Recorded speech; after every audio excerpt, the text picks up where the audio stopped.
This is Our Voice 360 podcast, our perspectives, our way.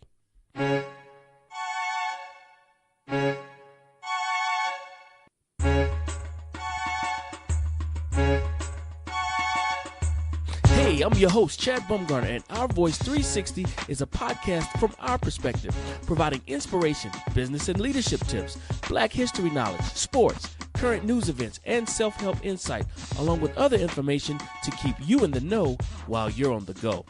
Today, we'll kick off the show with a little motivation and inspiration from none other than Mike Brown. Right after that, we'll get some great business and leadership tips and insight from the leadership coach himself, me, Chad Bumgarner. Then we'll switch gears a bit and get educated on who we are when Mike Brown comes back to us with some Black history pearls of knowledge of self.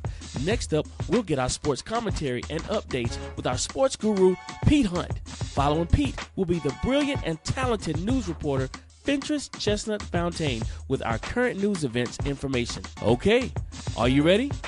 Let's go! Hello, everyone. Welcome back to Our Voice 360. It's your man, Mike Brown. Hey, listen, while you're out throughout the day handling your business, doing things that you need to do, always stay mindful of your surroundings. Always understand that somebody is out there looking at you, and in their mind, they're trying to figure out things about you. What will your actions tell them? A, that you're an intelligent intellectual, or B, that the statistics are right, that you'll never amount to anything. Understand something. You are an ambassador of your culture. Let me rephrase that. Let me repeat that. You are an ambassador of your culture. When you're out there, you're representing not only you, but the people that you resemble. People's perception is often their reality. Trust and believe. People's first perception of you is often their reality on how they think everyone of your likeness acts. So always remember that. When you out there doing your day-to-day things, remember, you're an ambassador of your culture. We are descendants of kings and queens, so we must handle ourselves as such. All right? Remember that. Our Voice 360. It's your man, Mike Brown, and I'm out. Peace. You're listening to the Our Voice 360 podcast, our perspectives from our way, keeping you in the know while you're on the go.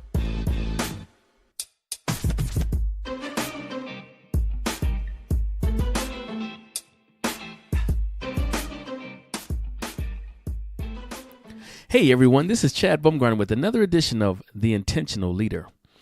Today we're talking about 3 principles leaders can learn from failure. Positive accountability encourages risk-taking, and it says it's okay when we make mistakes if we learn from failure and build better systems as a result.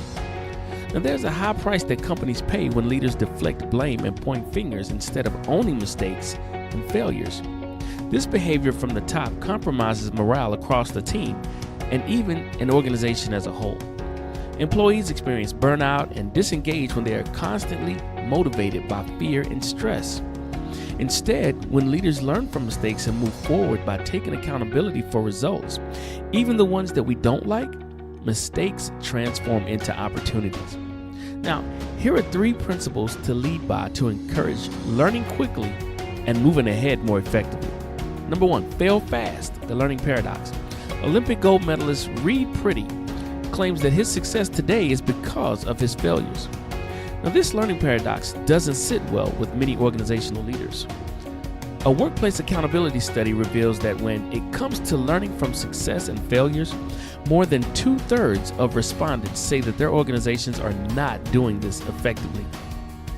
In fact, most reward systems encourage the opposite. Organizations may even punish failure, especially if the cost of failure is high. We learn and innovate when we make mistakes, but only if there's a foundation of positive accountability and trust. The fact that we commonly call a learning experience a fail insinuates that someone needs to take accountability or be punished for the mistake. This punitive understanding of accountability does not foster a culture of innovation or learning. Actually, it fosters the opposite, more finger pointing and blame games, etc., so on and so forth. But positive accountability encourages risk-taking and says it's okay when we make mistakes if we own them, learn from them, and build better systems as a result. The second principle, rebuild trust in the face of failure. Trust can take a hit in the face of failure. We all know that. But people might think that the person who took the risk wasn't capable or smart or experienced enough to succeed. However, how leaders handle mistakes either rebuilds the lost trust or it tears it down even further. Shame can also compound the problem, causing a person to deflect the blame on others, resulting in further deterioration of trust.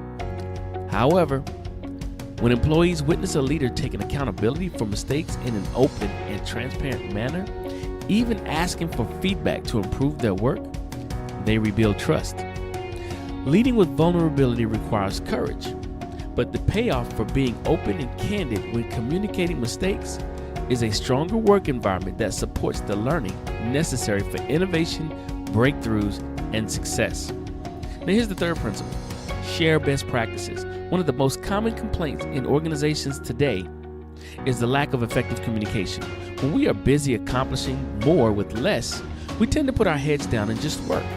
But this begins to build silos and segregate departments. And when we tear down walls and start to share best practices between departments and people, we innovate new ways to handle our business effectively and productively.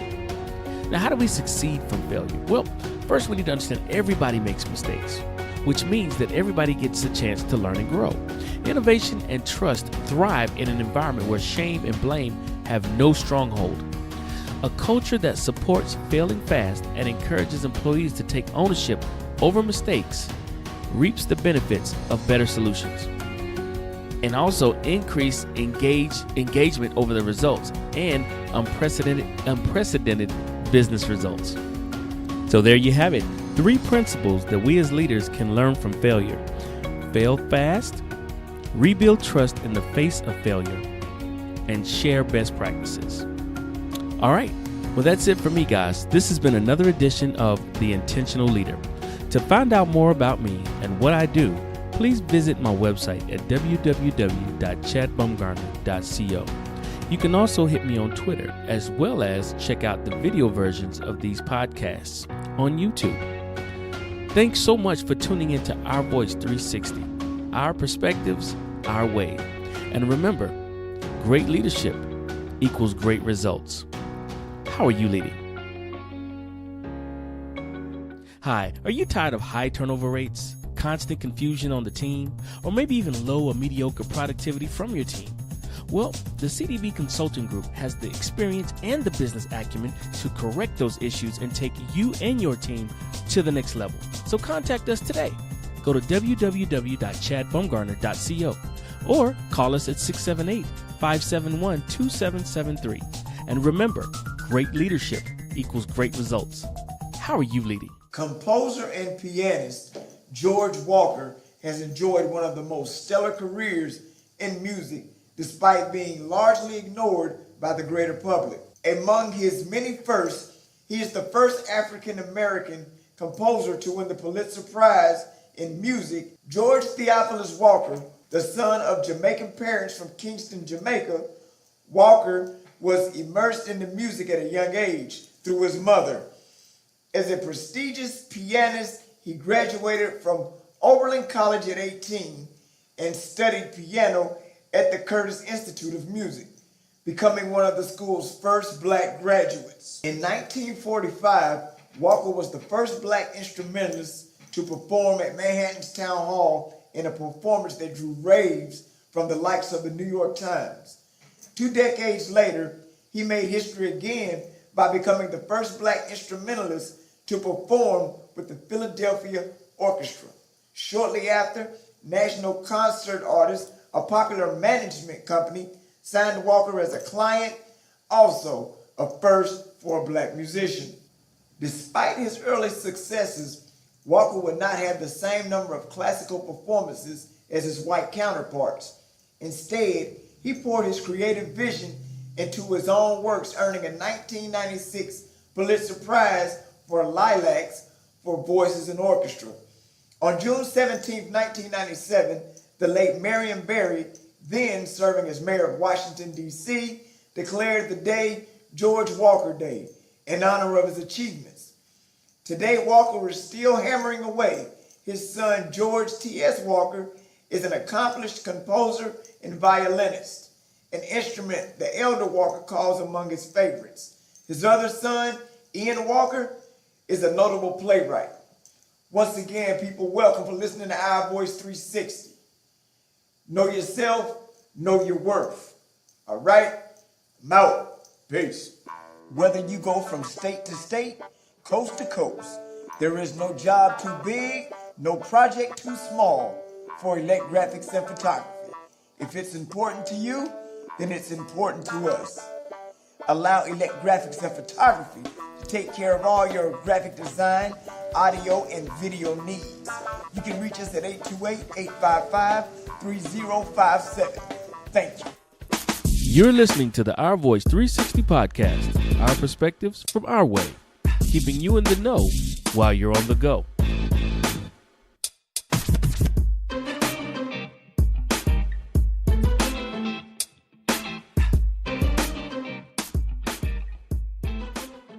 What's good, family?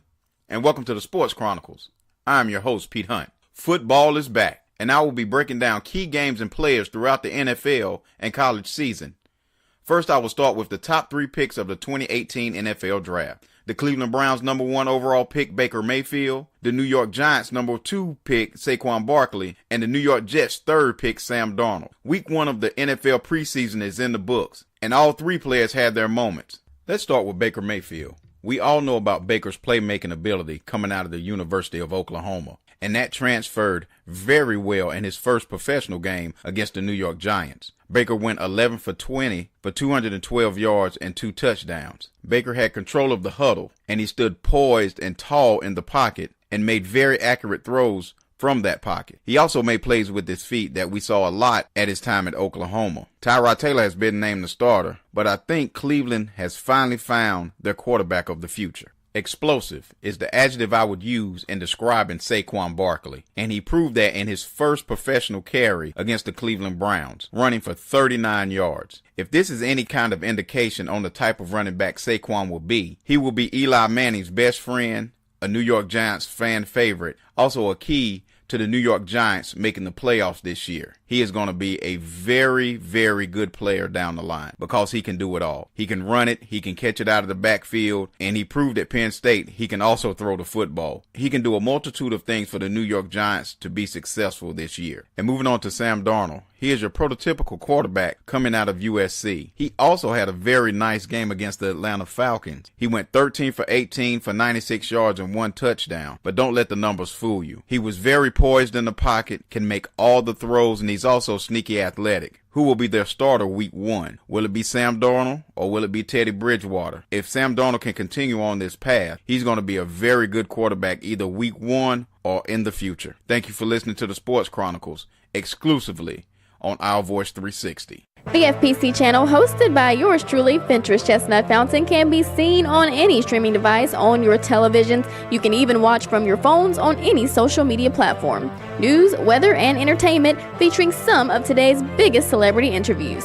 You don't want to miss out. You could also have your own TV show produced by Ventress Productions and Communications LLC to expand your brand or business and get your content seen. Call 828-261-6122 or visit thefpcchannel.com for more information. You're listening to Our Voice 360, our perspectives, our way, keeping you in the know while you're on the go. I'm Ventress, and as always, we always get it started off with the We Do It Big segment highlighting Black excellence around the world. Starting off in Boston, Massachusetts, where Mayor Martin J. Walsh has announced the appointment of William Gross as the City of Boston's first African-American Commissioner of the Boston Police Department, who will assume the duties and responsibilities of Commissioner William B. Evans, who retired from the Boston Police Department on Saturday, August 4th.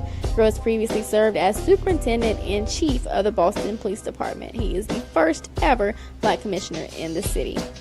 Out of Charlotte, North Carolina, Melanin Enterprise is the Black professional social network that is designed to enhance the African American social networking experience by providing an all-in-one feature to meet all of entrepreneurial, travel, and social needs. Melanin Enterprise, or ME, is a champion for Black-owned business.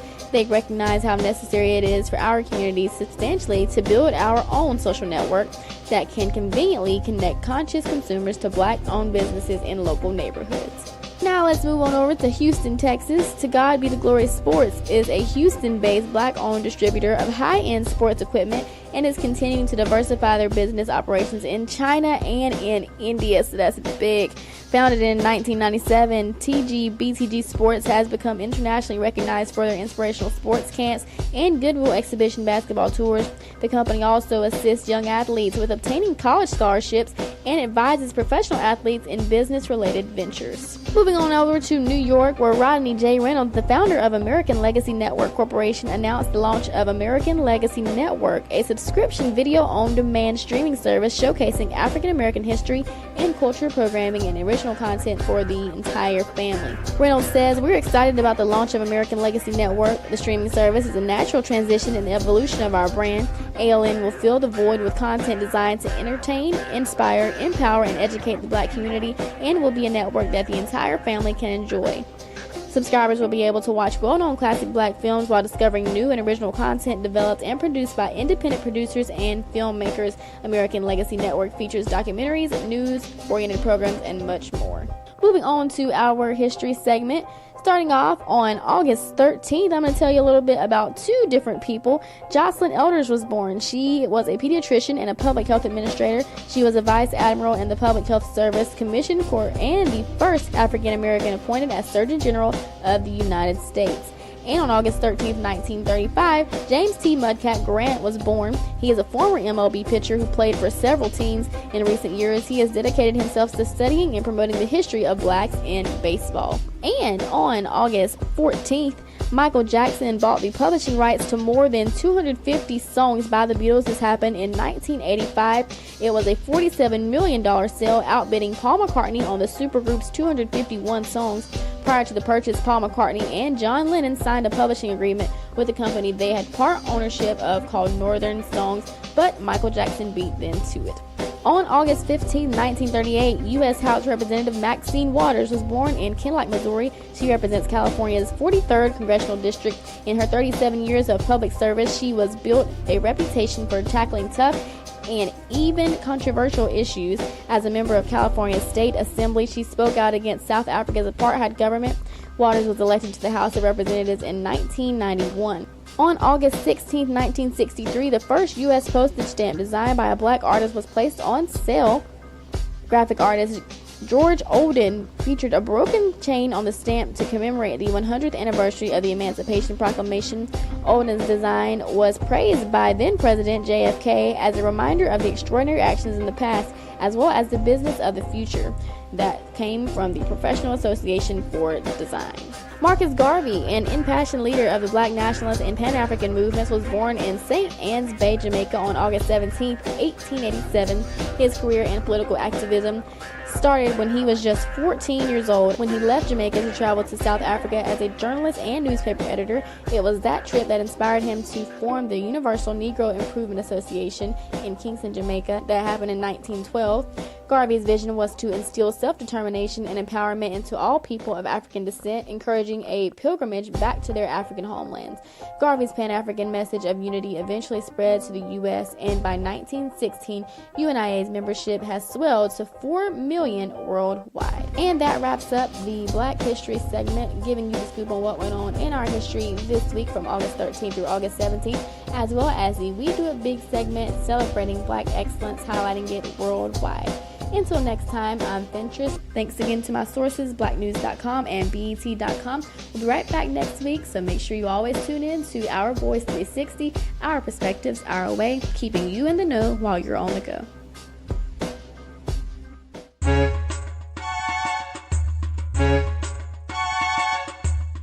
Well, folks, that's it for this week.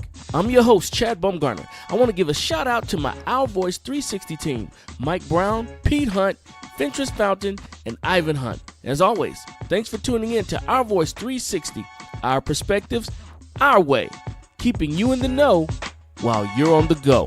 See you next week.